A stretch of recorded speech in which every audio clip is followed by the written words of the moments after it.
I mean, come on, who doesn't love firefighters? Yeah, just want to say a thank you to all the firefighters that risk their lives and their backs and their necks and their ankles. And also all other service people, not just firefighters. I don't think we all realize the wear and tear people in the military, firefighters, athletes, like all the wear and tear on the life of their body earlier on in their careers. Athletes who gave up their education to pursue a goal in sports only to have a career-ending injury, or for athletes to, lose all their money and, wind up later with tons of medical debt because of all these injuries kind of manifesting, later on in their life. Maybe they didn't make a ton of money, in sports, but they still took all those injuries. That takes a big hit.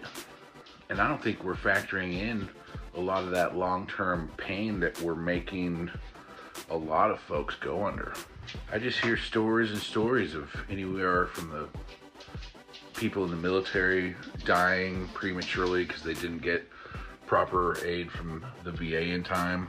It's in your best interest, firefighters specifically, to vote for Kamala. Because even though they've duped a bunch of firefighters into thinking Trump's your man, I'm looking out for our best interest long term.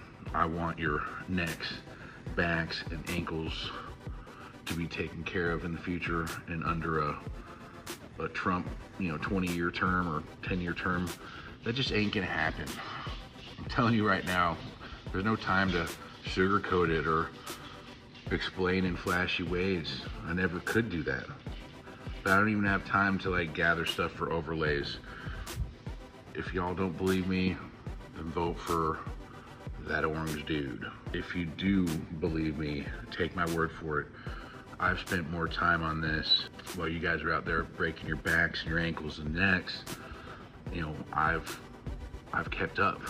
Republicans fist bump each other in Congress when they shoot down bills to help veterans. And I'm sorry, cops, I'd include y'all, but nobody made a fucking song called Fuck the Fire Department. Cops, until you fucking stop killing black people more than white people, your mental and physical health is on your own. You guys get 50% of the fucking local budgets. If you allow the people at the top to grift all that away and you don't get to see a penny of that, I think that's on you for allowing this patriarchal systemic problem, where we waste a bunch of money on the cops and we basically militarize them.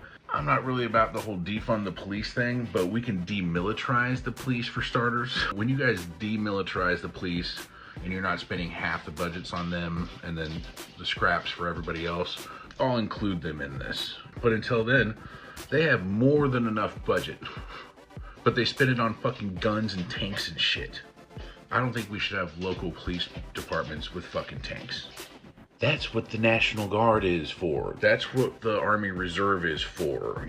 Get the fuck out of here with militarizing police departments. Then you're a step away from having little fucking militias running around with little pink guys fucking squawking about fucking who knows what, with all their stupid fucking camo and shit on, fucking stupid ass AR hung on their fucking back.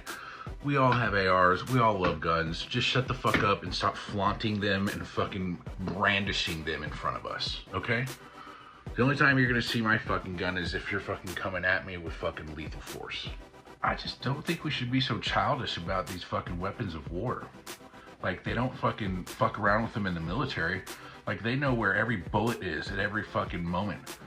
You can't just fucking waltz around with a fucking assault rifle in the military.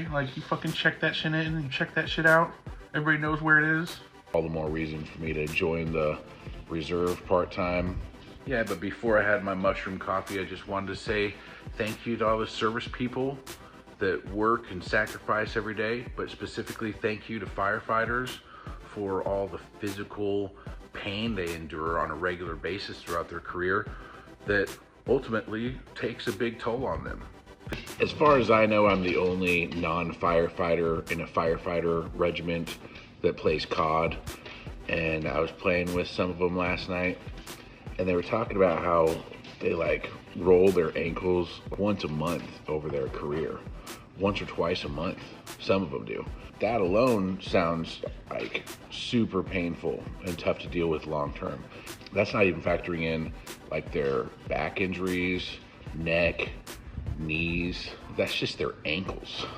I told them I've only gotten hemorrhoids and carpal tunnel from selling insurance. Yeah, just go buy a firefighter a beer today if you can. I'm definitely gonna stay involved in politics. I'm gonna stay vigilant.